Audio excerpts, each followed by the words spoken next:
गुन्हे, रेपसारखे गुन्हे असतात ज्याला 7 किंवा 10 वर्षाची शिक्षा, ट्रायल चालू होईपर्यंत तो माणूस 7 वर्ष तुरुंगात असतो आणि 7 किंवा 8 वर्षाने शिक्षा पूर्ण होईपर्यंत कळतं की हा ॲक्विट किंवा निर्दोष होता.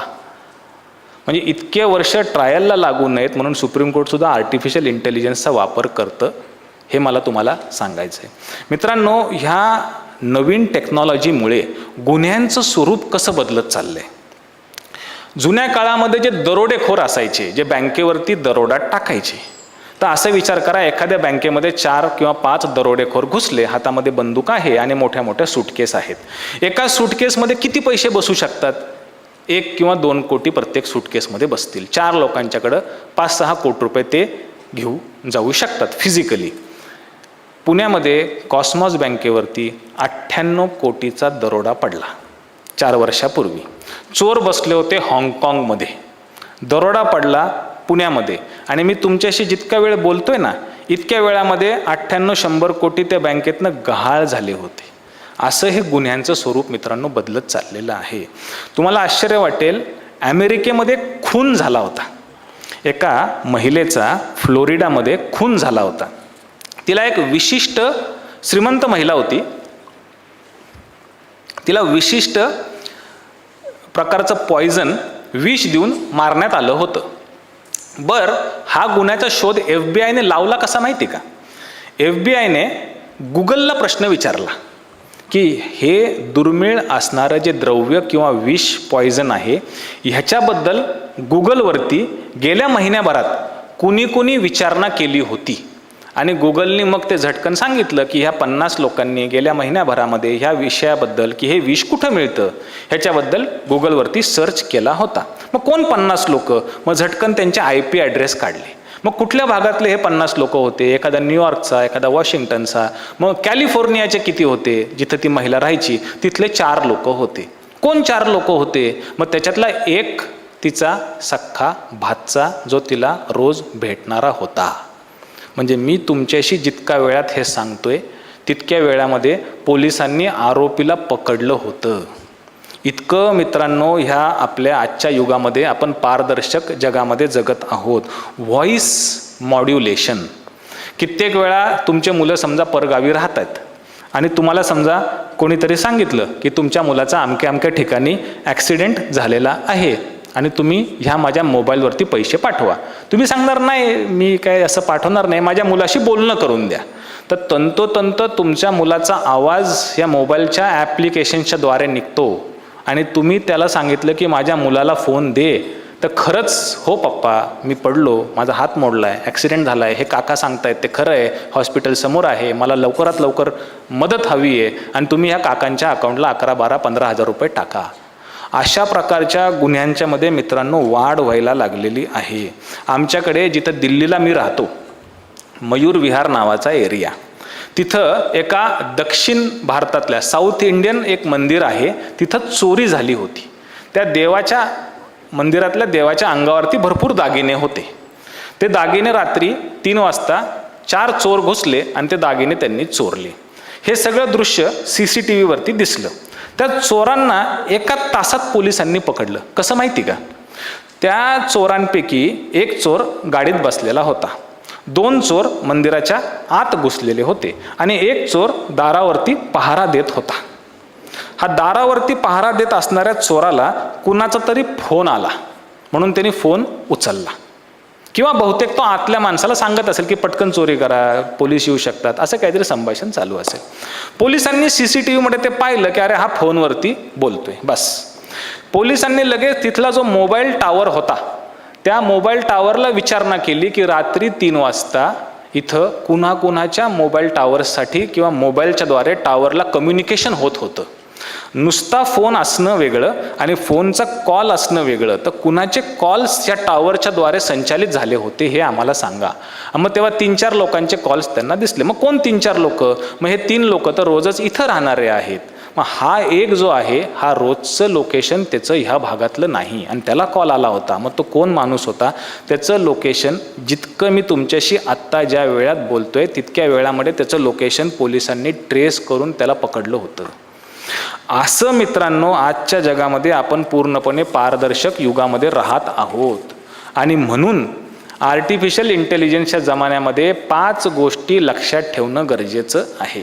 एक म्हणजे तुमच्याकडे कंटिन्युअस अडॅप्टेबिलिटी हवी. तुम्ही कंटिन्युअसली अडॅप्ट करायला हवं, कंटिन्युअस लर्निंग हवं, इंटरडिसिप्लिनरी नॉलेज हवं. मी वकील आहे तर मला सायबर लॉ पण आलं पाहिजे, तुमच्या इंजिनिअरिंगमधलं मला कॉम्प्युटर्स पण आलं पाहिजे, मला मेडिकल सायन्स पण आलं पाहिजे. असंच एखाद्या इंजिनिअरला थोडंफार कायद्याची पण माहिती पाहिजे. इंटरडिसिप्लिनरी ज्ञानाला इथून पुढे अत्यंत महत्त्व आहे. How to pose question. चौथा प्रश्न, नकल करने के लिए भी अकल चाहिए. आर्टिफिशियल इंटेलिजन्सकडनं उत्तर मिळवण्यासाठी योग्य प्रश्न किमान विचारण्याची अक्कल तुमच्याकडं हवी. आणि 5वा आणि महत्त्वाचा मुद्दा म्हणजे इमोशनल कोशंट. आर्टिफिशियल इंटेलिजन्सच्या शब्दामध्येच शब्द आहे आर्टिफिशियल. एखादा खरा गुलाबाचं फूल आणि एखादा आर्टिफिशियल कृत्रिम गुलाबाचं फूल, हा फरक हा कायमच राहणार. आणि तिथं माणसाला काम करण्याची गरज आहे. कारण पृथ्वीवरती असणारा माणूस हा फक्त आणि फक्त व्हेजिटेटिव्ह कंडिशनमधला माणूस नाही, तर सर्व भावनानिशी जगणारा माणूस आहे. एखाद्या दवाखान्यामध्ये व्हेंटिलेटरवरती कोमामध्ये गेलेला माणूस म्हणायला जिवंत आहे, पण माणसाला अपेक्षित असणारं जीणं ते नाही. म्हणून भावना सांभाळण्याच्याकडे या आर्टिफिशियल इंटेलिजन्समध्ये आपला कल असणं गरजेचं आहे. इमोशनल कोशंटवरती काम करणं गरजेचं आहे. तुम्ही बघा ना, तुम्हाला कोणते शिक्षक जास्त लक्षात राहतात? तर एखादा हुशार शिक्षक, गोल्ड मेडलिस्ट, PhD झालेला कोणत्याही शिक्षकापेक्षा ह्या गुगलकडं आज जास्त माहिती आहे. पण आपल्याला शिक्षक कोणते लक्षात राहतात? की जेव्हा आपण खचलेलो असतो, निराश असतो, उमेद भरणारे, प्रोत्साहन देणारे, गेलेला आत्मविश्वास भरून काढणारे हे शिक्षक आपल्याला अभिप्रेत असतात, लक्षात राहतात. ज्ञानेश्वरीमधली फार चांगली ओळ आहे, येर जिया पराविया रंभेहूनही बराविया, तेने काय कराविया बालका येणे. ज्ञानेश्वर महाराज सांगतात की एखादा छोटा बालक, मुलगा आहे, त्याची आई दिसायला फार चांगली नाही. स्वर्गातली एखादी सुंदर मेनका, उर्वशी, रंभा, अप्सरा जरी आली, येर जिया पराविया रंभेहूनही बराविया, तेने काय कराविया बालका येणे. त्या बालकाला त्याची आई दिसायला कितीही कुरूप असेल तरी ती जास्त प्रिय आहे, सर्वात प्रिय आहे. कारण आईच्या हाताचा ओलावा त्या परस्त्रीच्या किंवा त्या आर्टिफिशियल इंटेलिजन्सच्या यंत्रमानवाला नाही. जुन्या काळातली आई चुलीवरती खाणं बनवत असेल, जेवण बनवत असेल, नवीन आई गॅसवरती बनवत असेल, इथून पुढची आई मायक्रोवेव्हमध्ये जेवण बनवत असेल, पण ते जेवण जोपर्यंत आई आपल्या हाताने मुलाला भरवत आहे तोपर्यंत आर्टिफिशियल इंटेलिजन्स तुमच्यावरती हुकूमत करू शकत नाही. एम्पथी आणि सिंपथी, एम्पथी आणि सिंपथी हे 2 शब्द आपण लक्षात ठेवणं गरजेचं आहे. सिंपथी म्हणजे तुम्हाला दुखलं, फार वाईट झालं बरं का, तुम्हाला दुखतंय का, मलाही वाईट वाटतंय. आणि तुम्हाला दुखणं म्हणजे माझ्या पोटामध्ये कळ येणं. एखादा मुलगा असतो, बाहेर खेळतो, त्याला ठेच लागते, रक्तबंबाळ होतो आणि रडत रडत आतमध्ये येतो. मग एखादा यंत्रमानव, आर्टिफिशियल इंटेलिजन्स, अरे तुम्ही बाहेर खेळत होते, काळजी घ्यायला हवी होती, लागली ना ठेच, येते ना रक्त, डेटॉल लाव, फलाना लाव. हे झालं कृत्रिम बोलणं आर्टिफिशियल इंटेलिजन्सचं. आणि हीच एखादी आई असेल, ती काही बोलणार पण नाही, पटकन आत पळत जाईल, डेटॉल आणेल, कापूस आणेल, त्याला वर बसवेल, त्याच्या पायाशी बसेल, मायाचा हात फिरवेल, फुंकारा घालेल. हे जे इमोशनल कोशंट आहे, ह्याच्यावरती शिक्षकांनी, मानवाने इथून पुढं काम करण्याची गरज आहे. संत कबीरांचा फार छान दोहा आहे, पिवत रामरस छाये खुमारी. संत कबीर हे अत्यंत परखड संत होते. त्यांचा दोहा असा आहे, पिवत रामरस छाये खुमारी. ह्याचा अर्थ असा होतो की रामाचं नाव घेतलं, मोठा गंध लावला, रोज मंदिरात गेले, पूजापाठ केलं. कबीर म्हणतात यांनी राम प्रसन्न होणार नाहीत. तर रामाचा अर्क, संस्कार, ते तत्वज्ञान जर तुम्ही प्राशन केलं आणि मग रामाच्याकडे तुम्ही मंदिरात गेला जरी नाहीत तरी राम तुमच्यावरती प्रसन्न होईल. आणि ते उदाहरण असं देतात संत कबीर की एखादा मुलगा उन्हात खेळतोय, तहान लागली आणि तो पळत पळत आत आला, आई पाणी, तो आईला पाणी मागतोय. आई म्हणली पाणी. केमिस्ट्री शिकवणारी, रसायनशास्त्र शिकवणारी आई म्हणली अरे पाणी. हायड्रोजनचे 2 ॲटम, ऑक्सिजनचा 1 ॲटम म्हणजे H2O म्हणजे पाणी. तो म्हणला अगं नाही आई पाणी. मग फिजिक्स शिकवणारी आई सांगेल वॉटर इज युनिव्हर्सल सॉल्व्हंट, ज्याच्यामध्ये सर्ग विरघळलं जाऊ शकतं ते म्हणजे पाणी. कवयित्री आई असेल ती म्हणाल अरे जला हा जीवन. तो म्हणतो अगं आई तसं नाही पाणी. मग आई आत जाते, पळत जाते, पाण्याचा ग्लास आणते, तो पितो. पिल्यावरती जे थंडावा वाटतो ते म्हणजे पाणी. आधी आई पाण्याची व्याख्या करत होती, कृत्रिमरित्या पाणी काय आहे हे समजून देत होती. ॲक्च्युअल जेव्हा तुम्ही पाणी पिता आणि तुमच्या आत्म्याला थंडपणा वाटतो ते म्हणजे पाणी. ते माणसाकडून दिलं जाऊ शकतं किंवा समजलं जाऊ शकतं. 1000 वर्ष जरी लोटले आणि एखादा यंत्रमानव इथं चालत आला तो पाण्याची व्याख्या देईल. पाणी पिल्यावर कसं वाटतं हे आईला कळतं आणि त्या मुलाला कळतं. मित्रांनो, इच्छाशक्ती, आंधळे साहेबांनी मग अशी फार छान सांगितलं, इच्छाशक्ती कितीही काळ लोटला तरी सुद्धा आर्टिफिशियल इंटेलिजन्स तुम्हाला इच्छाशक्ती देऊ शकत नाही. मोबाईलवरती आम्ही दिल्लीत मुंबईत राहतो तेव्हा आपण डेस्टिनेशन कुठं जायचं असेल गाडीने तर आपण ते गुगल मॅपला डेस्टिनेशन टाकतो. आर्टिफिशियल इंटेलिजन्सचा वापर करून मोबाईल सांगतं की पर्यायी 3-4 रस्ते आहेत. कमी ट्रॅफिकचा रस्ता मोबाईल आपल्याला आयतं सुचवून देतो. म्हणजे तुम्ही तुमचं डोकं लावायचं नाही, त्या गुगलचं ऐकायचं आणि चालायचं. हे आजचं आर्टिफिशियल इंटेलिजन्स गुगल मॅप्स वापरतं.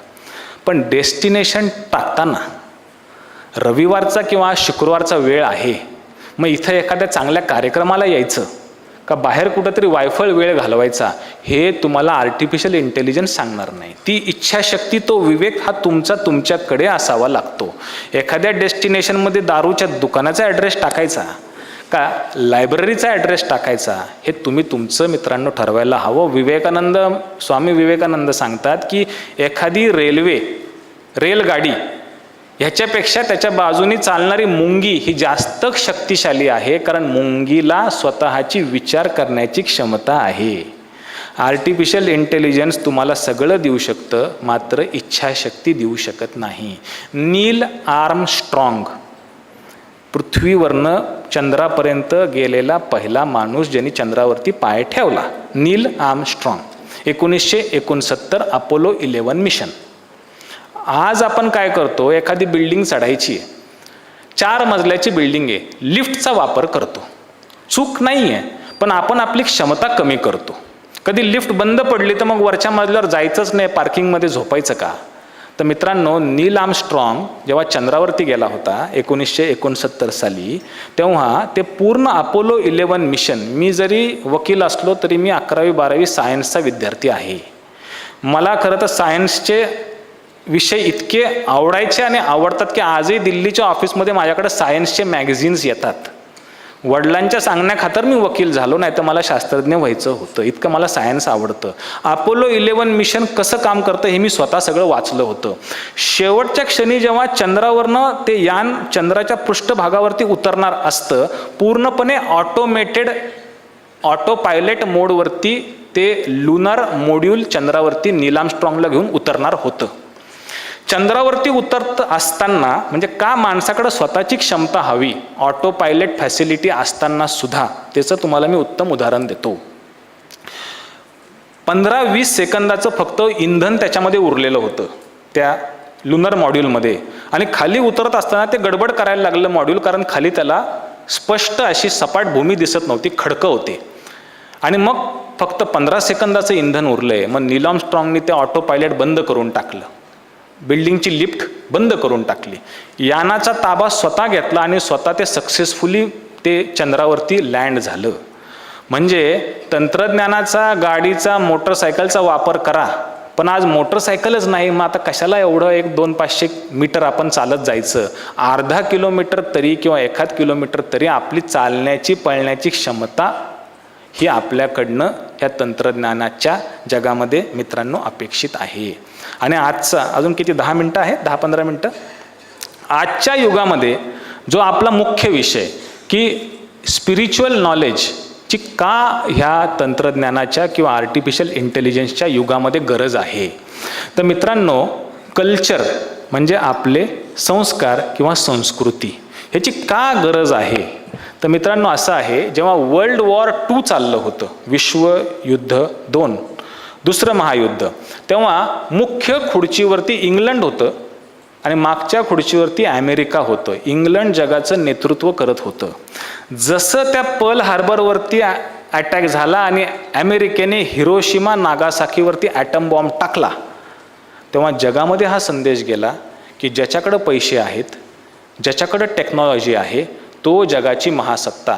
पुढच्या खुर्चीवरचं इंग्लंड मागच्या खुर्चीवरती गेलं आणि अमेरिका जगाची सत्ता झालं, पैसे आणि तंत्रज्ञानाच्या जोरावरती. पण, आणि हा पण फार महत्त्वाचा आहे, पैसे होते, तंत्रज्ञान होतं, संस्कार आणि विचाराची बैठक नव्हती.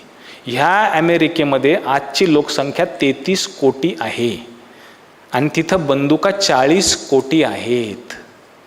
परत सांगतो, 33 कोटी लोक अमेरिकेत राहतात आणि बंदुकांची संख्या ही 40 कोटी आहे. प्रत्येक नागरिकाकडे 1 किंवा 2 बंदुका तिथं आहेत. आणि एखादा विचारांची बैठक किंवा संस्कार नसलेला एखादा 18, 19, 20 वर्षाचा तरुण बंदूक काढतो, कोणत्याही शाळेत घुसतो. हा अमेरिकेमध्ये फार मोठा प्रश्न आहे की फ्रस्ट्रेट झालेले तरुण मशीन गन काढतात, एखाद्या लहान मुलांच्या शाळेमध्ये घुसतात आणि 5-25 लहान मुलांची हत्या करतात, तिथल्या शिक्षकाला मारतात. आणि आपल्याकडे जेव्हा इथं कुंभमेळा झाला होता प्रयागराजला, अलाहाबादला, तेव्हा अमेरिकेच्या लोकसंख्ये एवढे लोक तर तिथं आंघोळ करून गेले होते, 35-40 कोटी. तिथनं आलेल्या लोकांना आश्चर्य वाटायचं की अरे इथं 40 कोटी लोक येऊन गेले, आमच्याकडे पैसे आहेत, आम्ही इतके सुटाबुटातले लोक इथं आलो, इतकी धनसंपदा आहे, आणि ह्या साधू बाबाकडे तर अंगावर कपडे नाहीत, फक्त लंगोटीवरती हा खुश आहे. तर का खुश आहे? तो वो सुख खोजे हैं भौतिकता में, मदिरा में, मांस की बोटी में, और ये भस्म रमाए अपने तन पर, खुश है सिर्फ लंगोटी में. ह्याचा अर्थ आपल्याकडे विचारांची श्रीमंती आहे. आपल्याकडे जे हे ॲपलचे आयफोन असतात ना, हे अमेरिका सोडून अजून 2 ठिकाणी प्रामुख्याने ह्याची निर्मिती होते स्पेअर पार्ट्सची. एक म्हणजे चायना आणि एक म्हणजे भारत. अमेरिका जेव्हा ह्याचे स्पेअर पार्ट्स इम्पोर्ट करतं ना स्वतःकडे, म्हणजे बाहेर बनलेल्या देशातले आयात करतं, अमेरिका चायनावरती विश्वास ठेवत नाही. त्यांना वाटतं की चायनीज लोकांची जनरल मानसिकता पाहता होऊ शकतं की ह्या ॲपल आयफोनमध्ये त्यांनी अशी काहीतरी एखादी चिप टाकली असेल की आमच्याकडचा सगळा डेटा, प्रायव्हसी ही त्यांच्याकडे लीक होत असेल. पण आयात करताना ते भारतामध्ये प्रोड्यूस झालेले आयफोनचे स्पेअर पार्ट्स करतात, कारण त्यांना माहिती आहे इथल्या लोकांना विचारांची आणि संस्कारांची बैठक आहेत. हा विश्वास जगाचा आपल्यावरती आहे, हा आपल्या संस्कारांच्यामुळे आहे. तर मित्रांनो, आपले इंजिनियर्स जगामध्ये प्रत्येक उच्च पदावरती आहेत. म्हणजे एखादं उंच आकाश असावं आणि आपण पतंग उडवावी. आपले इंजिनियर्स, तंत्रज्ञान असणारे त्यातले ज्ञानवंत हे जगाच्या आसमानामध्ये उंच उंच भरारी घेतात. पण, आणि हा पण फार महत्त्वाचा आहे, पतंग तोपर्यंतच आकाशामध्ये उडवू शकते जोपर्यंत तिची दोर साबित आहे. दोर कापली तर गटांगळ्या खात पतंग खाली येते. ही पतंग म्हणजे आपण जगाच्या आसमानामध्ये, आणि ही दोर म्हणजे भारताचे संस्कार. हे संस्कार जोपर्यंत शाबित आहेत तोपर्यंत आपल्याला जगामध्ये किंमत आहे. भारतामधल्या संस्कारांमध्ये सगळ्याच गोष्टी चांगल्या होत्या का? तर नाही. सती परंपरा होती, जातीवाद होता, अस्पृश्यता म्हणजे अनटचेबिलिटी होती. पण हे सगळं असताना सुद्धा मूलभूत चिंतन जे भारतामध्ये झालेलं आहे ते जगाच्या पाठीवरती कुठंही झालेलं नाही. किमान चांगल्या गोष्टी तरी आपण ग्रहण कराव्यात, हे आपल्याकडनं मित्रांनो नवीन पिढीकडनं अपेक्षित आहे. एक ज्ञानेश्वरीमधला प्रसंग असा आहे की ज्ञानेश्वर महाराज सांगतात की शंकर भगवान आणि पार्वती माता आकाशमार्गाने चाललेले असतात. पार्वती माता पतीला म्हणते की अहो, हा जमिनीवरनं चालणारा तुमचा भक्त रोज तुमची पूजा करतो, तुमच्यावरती दूध आणि पाणी याचा अभिषेक करतो, किती गरीब अवस्थेमध्ये आहे हा, तुम्ही श्रीमंत का नाही करत याला? तर शंकर भगवान म्हणतात, मी श्रीमंत करण्याजोगती परिस्थिती आणू शकतो, श्रीमंत व्हायचं का नाही हे त्यांनी त्याचं ठरवायचं आहे. कसं? मग ते पार्वती मातेला एक प्रात्यक्षिक एक्झाम्पल देतात. ते म्हणतात की हा बघ आता मित्राबरोबर रस्त्याने चाललाय, ते रस्त्याच्या बाजूला सोन्याचे नाणे टाकतात, सोन्याचे नाणे टाकतात आणि त्याच वेळी हा आपल्या मित्राशी पैज लावतो की अरे हा तर माझ्या घरी जाण्याचा रोजचा रस्ता आहे, मी आज डोळे बंद करून चालणार आहे, तू पण डोळे बंद कर आणि बघ आपण तिथं व्यवस्थित पोचतो का नाही. म्हणजे ज्ञानेश्वर महाराज सांगतात की कैसे प्राप्तीची ये वेळे निदैव अंधळेपणाचे डोहाळे की आसते आपुले डोळे आपण झाकी. म्हणजे आपल्या संस्कृतीमध्ये उज्ज्वल गोष्टी आहेत, फक्त घेण्याचे डोळे आपल्याकडनं अपेक्षित आहेत. अजून माझ्याकडे वेळ असावा बरोबर. तुम्हाला एक क्वांटम एन्टँगलमेंटची थिअरी सांगतो. क्वांटम एन्टँगलमेंट तुम्हाला मी फार इंटरेस्टिंग गोष्टी सांगणार आहे. शिवाजी महाराजांचं काल जयंती होती, प्रेरणा कशी असते ते मी तुम्हाला सांगणार आहे. क्वांटम एन्टँगलमेंट म्हणजे असं आहे, सूर्याचा प्रकाश पृथ्वीवरती यायला 8 मिनिटं 20 सेकंद लागतात. जिथं सूर्य आत्ता दिसतोय तिथं तो नाही, 8 मिनिटं 20 सेकंदापूर्वी होता. जगामध्ये सगळ्यात वेगवान कोणती वस्तू असेल तर सूर्याचा किंवा प्रकाश 3 × 10⁸ मीटर्स पर सेकंद किंवा 3 लाख किलोमीटर पर सेकंद, ह्याच्यापेक्षा वेगवान जगात काहीच नाही. आपल्या सोलर सिस्टीममधनं जर का सूर्य गायब झाला, म्हणजे ग्रॅव्हिटेशनल फोर्स गायब झाला सूर्याचा, ज्याच्यामुळे पृथ्वी चक्कर तर पृथ्वीला कळायला 8 मिनिटं 20 सेकंद लागतील. कारण ग्रॅव्हिटेशनल फोर्स आणि लाईट हे एका स्पीड, तुम्ही इंजिनिअरिंगचे विद्यार्थी आहात म्हणून तुम्हाला तुमच्या भाषेत सांगतो, तर हे 8 मिनिटं 20 सेकंद लागतात. पण क्वांटम एन्टँगलमेंट थिअरी 2020 साली, ज्याच्यामध्ये 3 शास्त्रज्ञ झेलिंगर, ॲलन आस्पेक्ट, जॉन क्लॉजर यांना नोबेल पारितोषिक मिळालेलं आहे. एखादी वस्तू, हा टेबल घ्या, ह्याला तुम्ही कमी करत करत करत शेवटचा सगळ्यात छोटा पार्टिकलपर्यंत तुम्ही आलात. मी हे मनाचं सांगत नाही आहे, हे तुमच्या सायन्सच्या पुस्तकातली गोष्ट सांगतोय. त्या पार्टिकलचे 2 तुकडे केले, एक तुकडा इथं ठेवला आणि एक तुम्ही लांब घेऊन गेले. लांब म्हणजे पुणे दिल्ली, म्हणजे नाशिकपासून पुणे दिल्ली इतक्या लांब नाही, सूर्यापर्यंत घेऊन गेले किंवा ह्या सोलर सिस्टीमच्या बाहेर घेऊन गेले की जिथं प्रकाशाला पोचायला सुद्धा तासभर वेळ लागतो. आणि ह्या अर्ध्या पार्टिकलच्या वरती जर तुम्ही इथं काही ॲक्शन केली तर क्वांटम एन्टँगलमेंट थिअरी असं सांगते की ह्या ॲक्शनची रिॲक्शन इन्स्टंटली रिअल टाईममध्ये लाईटच्या स्पीडच्या पेक्षा जास्त वेगाने त्या दुसऱ्या पार्टिकलवरती आढळते. ह्याच्यामुळे नोबेल पारितोषिक 2022 सालचं मिळालेलं आहे. मग हीच तर आपली संस्कृती सांगते की जेव्हा आपल्याकडे आपण प्रार्थना करतो, विश्वाचा एक अंश आपल्यामध्ये आहे आणि भगवंताचा अंश तो विश्वामध्ये आहे. मग आपण जेव्हा इथं एखादी सकारात्मक विधी करतो, लाईटचा प्रकाश पोचायला कितीही वेळ लागेलो, पण त्याचे आपण अंश आहोत. इथली ॲक्शन, त्याची रिॲक्शन त्या विश्वात्मक शक्तीपर्यंत तुरंत रिअल टाईममध्ये पोहोचते, हे आपले साधू संत सांगतात. मित्रांनो, असं आहे की क्वांटम एन्टँगलमेंटच्या मधनं आता आपल्याकडे क्वांटम एन्टँगलमेंट म्हणजे आपण काय म्हणतो की माणसामध्ये आत्मा आहे आणि भगवान कृष्ण म्हणतात की नैनम छिद्रंती शस्त्रांनी नैनम दहाती पावकहा न चैनम क्लेद्यंत्यापो न शोषती मरुतहा.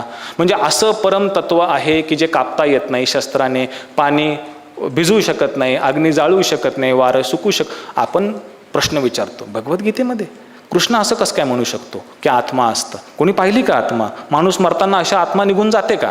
आपण त्याच्यावरती प्रश्न विचारतो. मग हेच एखादा अल्बर्ट आइन्स्टाईन म्हणतो की E=mc², energy can neither be created nor be destroyed, sum total of energy in the universe is always constant, it only changes forms. मग आपण त्याचा सत्कार करतो आणि 1922 साली त्याला नोबेल पारितोषिक देतो. म्हणजे आपल्या संस्कृतीमध्ये ह्या उज्ज्वल गोष्टी ऑलरेडी सगळ्या सांगितलेल्या आहेत.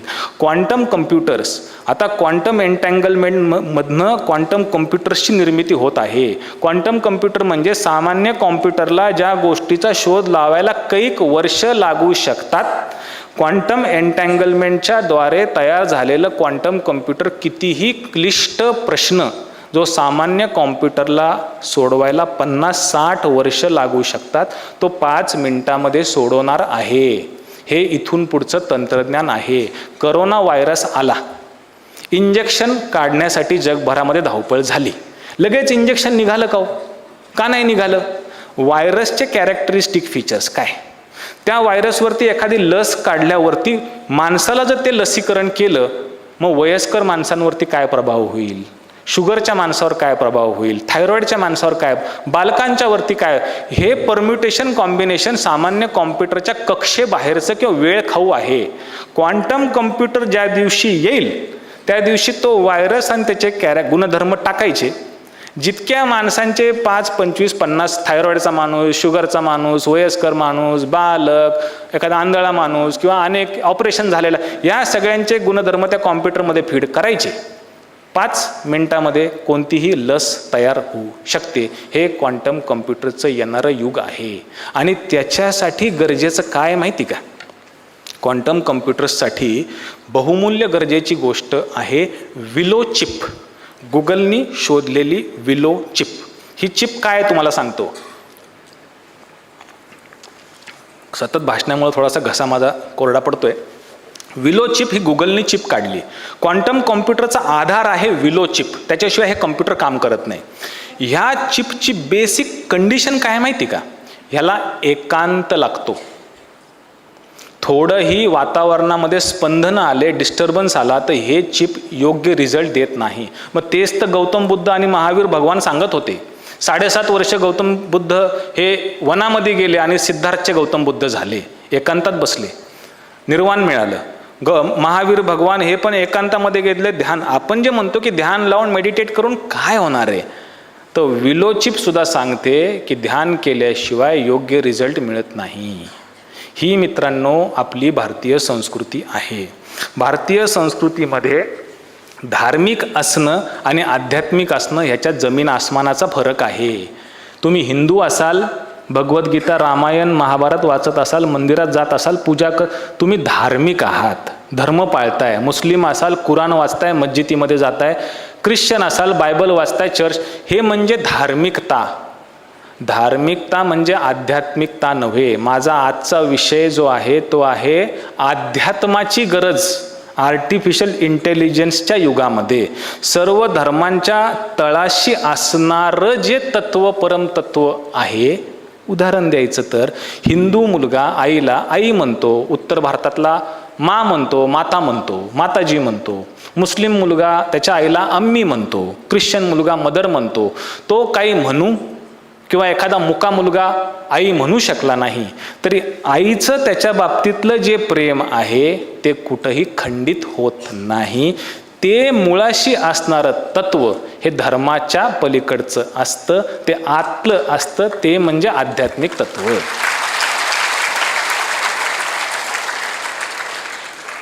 You can be spiritual without being religious.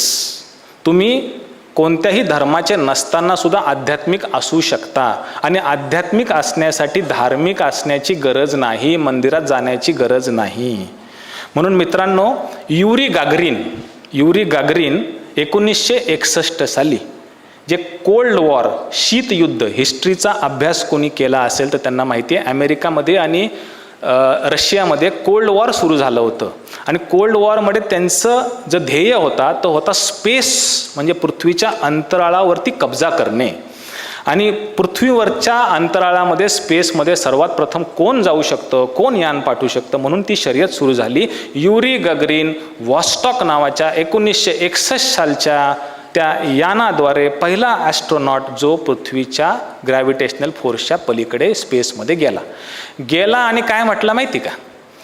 स्पेसच्या मध्ये युरी गागरिन गेला आणि तिथनं त्यांनी त्या कम्युनिकेशनच्या द्वारे पृथ्वीवरती सांगितलं. एक 5 मिनटं शिवाजी महाराजांचा किस्सा सांगतो अजून. तर त्यांनी सांगितलं युरी गागरिननी की I can say with affirmation की there is nothing as God and nothing as heaven over here. हा यानाने वरती गेला आणि वर्णन ज्ञान सांगतोय की मी आता पृथ्वीच्या वरती आलेलो आहे. इथं देव नावाचं मला कोणी कुठं दिसत नाही. इथं स्वर्ग नरक मला काही दिसत नाही. म्हणजे देवाचं अस्तित्व नाही असं तुम्ही समजा. अरे मग तिथं इतके पैसे खर्च करून जायची गरज काय होती? आमचे एकनाथ महाराज सांगतात की काया ही पंढरी, आत्मा हा विठ्ठल, नांदतो केवळ पांडुरंग. आमच्याकडे कुठे शोधीशी रामेश्वर आणि कुठे शोधीशी काशी, हृदयातील भगवंत राहिला हृदयातून उपाशी. अरे निरक्षर संत कबीर सांगतात मोहे कहा ढूंढ रे बंदे, मो तो तेरे पास में ना मैं देवल, ना मैं मस्जिद, ना मैं काब नाही. भगवंत आपल्या हृदयामध्ये आहे. आध्यात्मिक ज्ञानामुळे मित्रांनो काय होतं तर तुमच्यामध्ये प्रगल्भता येते. भगवान महावीर असतील, गौतम बुद्ध असतील, यांनी एनलाइटन्ड किंवा ज्ञान मिळवलं म्हणजे अजून एखादं मस्तक किंवा अजून 2-4 हातपाय आले असं नाही झालं.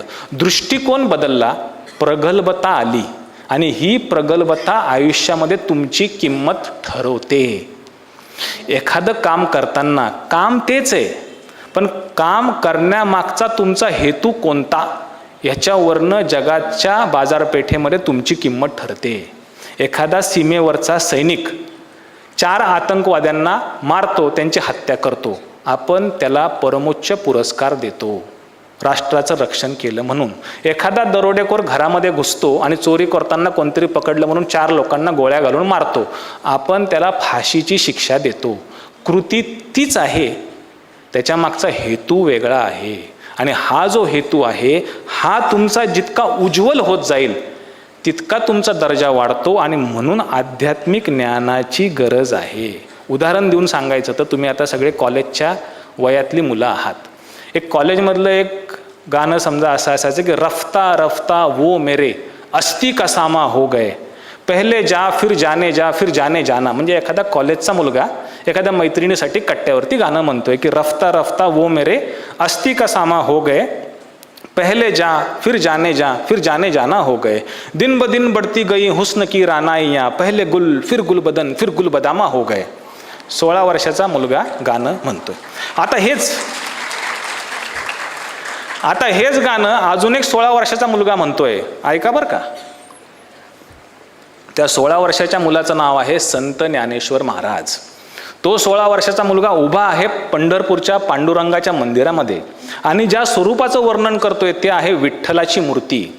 आणि ज्ञानेश्वर महाराज उभं राहून सांगतात, म्हणजे तेच स्वरूपाचं वर्णन की पांडुरंग कांती, दिव्य तेज झळकती, रत्नकेळ फाकती प्रभा, अगणित लावण्य तेज पुंजाळले, पंढरपुरीचा निळा लावण्याचा पुतळा, विठा देखियला डोळा, रूप पाहता लोचनी सुख झाले ओ साजरी, तो हा विठ्ठल बरवा तो हा माधव. स्वरूपाचंच वर्णन आहे. इथं तो प्रेयसीचं करतोय म्हणजे त्याचा हेतू आहे भौतिक सांसारिक सुख मिळवणं. इथं पण 16 वर्षाचाच एक संत श्रेष्ठ ज्ञान प्रचूर विद्वान संत शिरोमणी ज्ञानेश्वर महाराज वर्णन करतायत. स्वरूपाचं देहाचंच वर्णन करतायत, पण विश्वाच्या परमोच्च शक्तीचं वर्णन करतायत. जनसामान्याचा फायदा व्हावा ह्याच्यासाठी तो वर्णन करतायत. यांच्या शब्दामध्ये जरी साम्यता असली तरी दर्जामध्ये जमीन आसमानाचा फरक आहे. हे अध्यात्म तुम्हाला मित्रांनो देतं. आणि शेवटचा मुद्दा 5 मिनिटं ना संपवतोय. शेवटचाच मुद्दा म्हणजे आजच्या आर्टिफिशियल इंटेलिजन्सच्या जगामध्ये तुम्हाला आर्टिफिशियल इंटेलिजन्स काय देऊ शकत नाही, प्रेरणा देऊ शकत नाही. तुम्ही बघा, माझी मुलगी 10वीला आहे. चेहऱ्यावरनं वाटत नाही, पण माझी मुलगी 10वीला आहे. तर आपल्या 10वीच्या मुलांना आपण उदाहरण असं देतो का की अरे तू 10वीला आहेस, तुला साधं हिस्ट्रीचं किंवा जॉग्रफीचं फिजिक्सचं पुस्तक पाठ होत नाही, आणि हे बघ माझा लॅपटॉप किंवा माझा मोबाईल, खटकन मी इंटरनेटचा डेटा ऑन केला आणि झटकन सगळा 10वीचा सिलेबस इतक्या जीबीचा डाउनलोड झाला. हे कॉम्प्युटर असून ह्याला जमतं निर्जीव वस्तू, आणि तू सजीव वस्तू इतक्या वर्षभर अभ्यास करते, क्लास लावला, पैसे खर्च करे, पण तुला 10वीचं एक पुस्तक पाठ होत नाही. आपण प्रेरणा मुलांना कॉम्प्युटरची नाही देत. आपण मुलांना प्रेरणा काय देतो की तुझ्या वर्गातली ही मुलगी किती नीटनेटका अक्षर आहे, किती व्यवस्थित डिसिप्लिन्ड पद्धतीने अभ्यास करते. प्रेरणा आपण मुलांना किंवा मानवाला मानवाचीच मित्रांनो देतो. कितीही काळ लोटला तरी तो यंत्रमानव इतकं पटपट काम करतोय, तू नाही करू शकत, असं होणार नाही. आपण मुलांना प्रेरणा शेवटी माणसाचीच देतो. आणि ह्याच्यासाठी सर्व उच्च प्रेरणा म्हणजे छत्रपती शिवाजी महाराज. कसं ते मी तुम्हाला सांगतो. माझ्या दिल्लीच्या घरी मुलगी मोठी 10वीला आहे, मुलगा माझा 5वी-6वीला आहे. तर आजकालच्या मुलांना खाण्यापिण्याच्या कटकटी, मला हे नको, बर्गरच हवं, बाहेरचं हवं, घरचं नको, हे प्रत्येक घराघरातली कहाणी. मी एकदा कोर्टातनं घरी आलो आणि माझा मुलगा किरकिर करत होता. आई त्याला भरवत होती, खाऊ घालत होती. तो म्हणला नाही मला ही भाजी नाही खायची, ती नाही खायची. आई म्हणली अरे तुला खायला पाहिजे, घरचं खाणं पौष्टिक असतं. ते बघ म्हणले कृष्ण भगवान ते दूध तूप ताक दही खायचे, चोरून खायचे पण खायचे, शक्तिमान झाले, करंगळीवरती गोवर्धन पर्वत उचलला. मग हे बघ म्हणले हनुमान भगवान भरपूर खायचे, व्यायाम करायचे, प्रभू रामचंद्राचे भक्त होते, त्यांना भूक लागली, त्यांनी आकाशात उडी मारली, सूर्य गिळून टाकला. मग तू पण खाल्लं पाहिजे, ताकदवान व्हायला पाहिजे. मुलाने ते ऐकलं, तेवढी 1-2 चपात्या खाल्ल्या असतील. मग मी कोर्टातनं आलो, मी जाताना जेवण करून जातो, आल्यावरती काहीतरी नाश्ता करायचा म्हणून डायनिंग टेबलवरती बसलो. मग मिसेस वाढत होती, मी बसलो. तो मुलगा तिकडनं पळत आला. मला म्हणला, काय हो म्हणला पप्पा, तुम्ही कोर्टात जाताना पण घरनं जेवण करून जाता, तिथं पण काहीतरी कॅन्टीनमध्ये मित्रांबरोबर चहा पाणी काही खात असाल, घरी आल्यावर परत खाता, रात्री परत खाता, म्हणजे दिवसभर काहीतरी तुम्ही खात असता. हा डायनिंग टेबल तरी तुम्हाला उचलता येईल का हो म्हणले. म्हणलं नाही बा, मला उचलता येणार नाही. मग आई तर म्हणत होती की कृष्ण भगवाननी गोवर्धन पर्वत उचलला होता ना हनुमानाने सूर्य गिळला. अरे म्हणलं, ते कृष्ण भगवान देव होते, हनुमान देव होते, तुझा बाप देव आहे का. आपण मुलांना काय संदेश दिला की ते काम फक्त देव करू शकतो, माणूस करू शकतो का, नाही. त्याला प्रेरणा दिली का, नाही. आता त्याच्या दुसऱ्या दिवशीचा किस्सा, 2च मिनिटं संपते. दुसऱ्या दिवशीचा किस्सा, आमच्याकडे सत्यनारायणाची पूजा होती. मग ते गुरुजी आले. बरं, आजकालचे गुरुजी सुद्धा मोबाईलमधनं वाचतात पूजा. मी त्या गुरुजींना पूजा झाल्यावर दक्षिणा देताना सांगितलं, गुरुजी अगली बार से आओगे तो पूजा पूरी आपको पडणी होगी, नाही तर मी म्हणलं सगळी पूजा पाठ करून टाकल. ते म्हणले नाही, पुढच्या वेळी मी काय मोबाईलमधनं वाचणार नाही. मग ते गुरुजी आले, ते सगळे देव मांडत होते. मग मी त्या मुलाला मांडीवरती घेऊन सांगत होतो, हे बघ तुझे बाळकृष्ण, कृष्ण भगवान ज्यांनी गोवर्धन उचलला, हे हनुमान भगवान, हे श्रीरामचंद्र भगवान, हे आपले नरसिंह अवतार ज्यांनी हिरण्यकश्यपूला फाडलं भक्त प्रल्हादच्या रक्षणासाठी, असे वेगवेगळ्या देवांची ओळख केली. माझ्या मंदिराच्या बाजूला छत्रपती शिवाजी महाराजांचा सिंहासनावरती बसलेला असा एक पुतळा आहे, छोटासा पुतळा आहे. मग मला मुलाने प्रश्न विचारला, पप्पा हे पण देव होते का हो. मग मी 1 मिनिट जरा थांबलो आणि हे तुम्ही नीट ऐका. कारण जर त्याला मी शिवाजी महाराज देव होते ह्याच्यात शंकाच नाही, पण ते देव होते इतकं सोपं उत्तर दिलं. मग आपण त्या मुलाला काय सांगितलं की ते काम फक्त ते, म्हणजे त्याला प्रेरणा नाही दिली. ते देव होते सांगितलं, आपण आपले हात झटकून मोकळे झालो. मी त्याला थोडं सविस्तर सांगितलं. अरे म्हणलं, छत्रपती शिवाजी महाराज सुद्धा तुझ्या माझ्यासारखे राजमाता जिजाबाईच्या पोटी जन्माला आलेले हाडामासाचे एक व्यक्ती होते, माणूस होते, पण कर्तबगारीच्या, चारित्र्याच्या, साहसाच्या आणि समाजविषयक बांधिलकीच्या जोरावरती आपल्यासारखा हाडामासाचा माणूस दैवत्वाला पोचू शकतो. याचं जिवंत उदाहरण म्हणजे छत्रपती शिवाजी महाराज.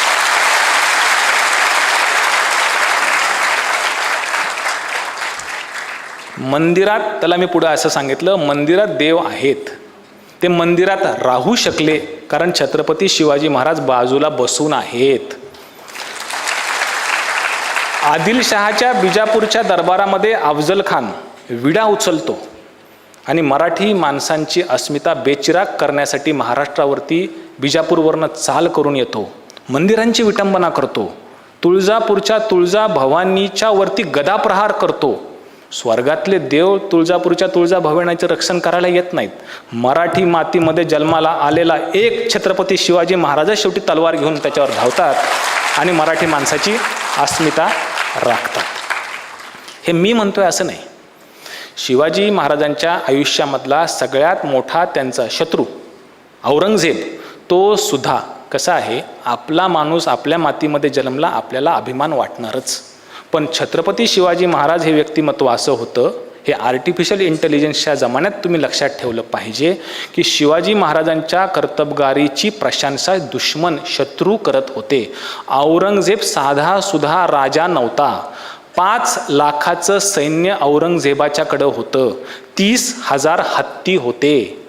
जगाच्या पाठीवरती सगळ्यात मोठं सैन्य चालणारं हे औरंगजेबाच्याकडं होतं. पृथ्वीवरचा सगळ्यात बलाढ्य राजा त्या काळातला औरंगजेब होता. पण तो मुलाला सांगतो, माझा आदर्श घेऊ नको. मी माझ्या शहाजहान नावाच्या बापाला तुरुंगात टाकलं, शहा, दारा, मुराद यांची कत्तल केली. कोणत्या बापाला वाटेल की पोरांनी मला तुरुंगात, माझा आदर्श घेऊन मला तुरुंगात टाकावं, माझ्या बाकीच्या मुलांची कत्तल. तो म्हणतो, माझा आदर्श घेऊ नको, मला तुरुंगात टाकू नको, छत्रपती शिवाजी महाराजांच्या चारित्र्याचा आदर्श घे. आणि भाषणाचा शेवट छत्रपती शिवाजी महाराजांच्या बद्दल तुम्हाला सांगतो. असं आता चित्र तुमच्या डोळ्यासमोर निर्माण करा की औरंगजेबाचा दरबार बसलाय आणि पृथ्वीवरचा सगळ्यात बलाढ्य राजा औरंगजेब ह्याचा अलकाब चाललाय. अलकाब म्हणजे बायोडाटाचं वाचन. बायोडाटा म्हणजे काय असतो माहिती का? मला अविनाश दादांनी फोन केला होता आणि त्या प्रिन्सिपल सरांनी फोन केला होता की तुमचा बायोडाटा मला पाठवा. आपलाच मोठेपणा आपण आदल्या रात्री लिहून द्यायचा आणि आयोजकांनी व्यवस्थित त्याचं वाचन केलं का नाही हे बारकाव्याने पाहायचं, म्हणजे बायोडाटा. औरंगजेब तर जगाच्या पाठीवरचा सगळ्यात मोठा राजा त्या काळातला दरबारात बसलाय. त्याच्या बायोडाटा वाचण्याचं काम चालू होतं. हजरत सलामत, दिनो दुनिया, अबुल मुझफ्फर मोईदीन शहनशाह, गाझी आली आलमगीर, त्याचा बायोडाटा, त्याचे वेगवेगळ्या पदव्या, किताब वाचणं चाललंय. तो काय म्हणतो, ये सब फिजूल है सहजादे, चंगेज और तैमूर की नस्ल ने कभी शिकस्त नहीं देखी, कंधार से तंजौर तक पूरे हिंदुस्तान पर मुगलिया परचम लहराने का ख्वाब देखने वाली माँ बदौलत आज अपनी आंखों से ये क्या देख रही है. हमारी आंखों के सामने शिवाजी अपनी सल्तनत की तामीर कर चुका है. हमारे लाखों के सूबेदारों को खदेड़ दिया उसने शहजादे, खदेड़ दिया. ये हमारे मामू जान अमीर उमरा शाहिस्ते खान. शर्मनाक बात तो यह है कि इनके लाल महल में छापा मारकर शिवाजी ने इनके छक्के छुड़ा दिए. तकदीर के सिकंदर थे, जान बच गई, बस 3 उंगलियां गंवानी पड़ी.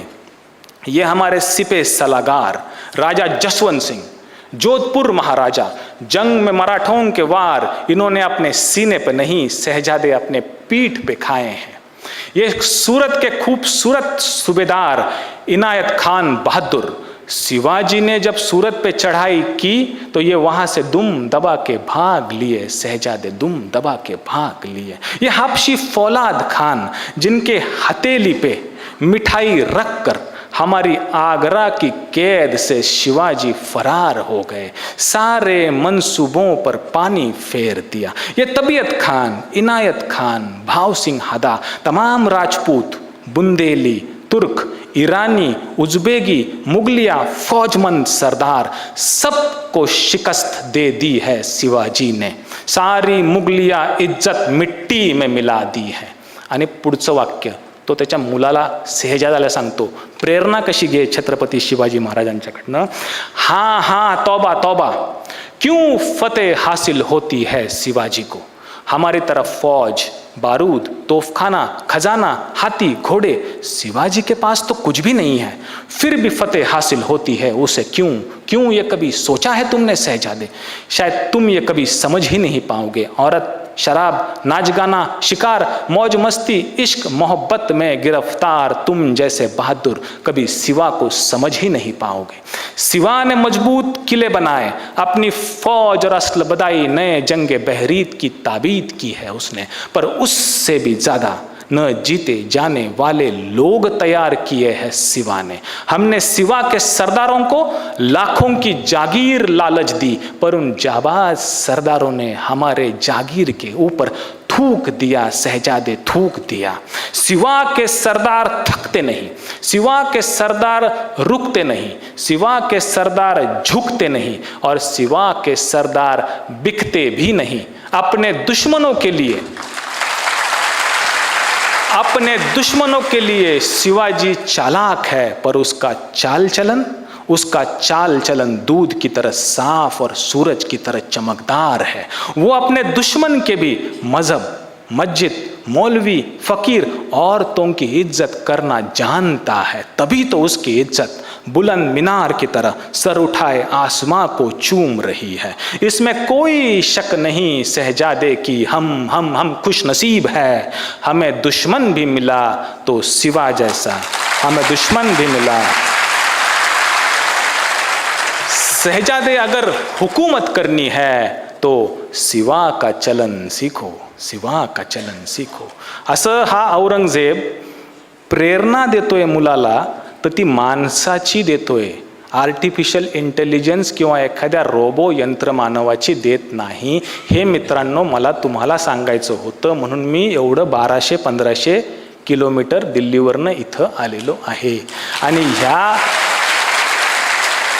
ह्या आध्यात्मिक शक्तीच्या द्वारेच तुम्ही तुमच्या पुढच्या पिढीला प्रेरणादायी ठरू शकता, अन्यथा यंत्रमानव तुमच्यावरती हावी होऊ शकतो. तू हर दौड़ में, शेवटचंच वाक्य, तू हर दौड़ में अव्वल आए, अव्वल म्हणजे पहिला, तू हर दौड़ में अव्वल आए ये जरूरी नहीं है. तू सबको पीछे छोड़ दे ये भी जरूरी नहीं है. जरूरी है तो तेरा दौड़ में शामिल होना, जरूरी है तो तेरा गिर के फिर से खड़े होना. जिंदगी में इम्तिहान कई होंगे, जो आज तेरे आगे है वो कल तेरे पीछे होंगे. बस तू चलना मत छोड़ना, बस तू लड़ना मत छोड़ना.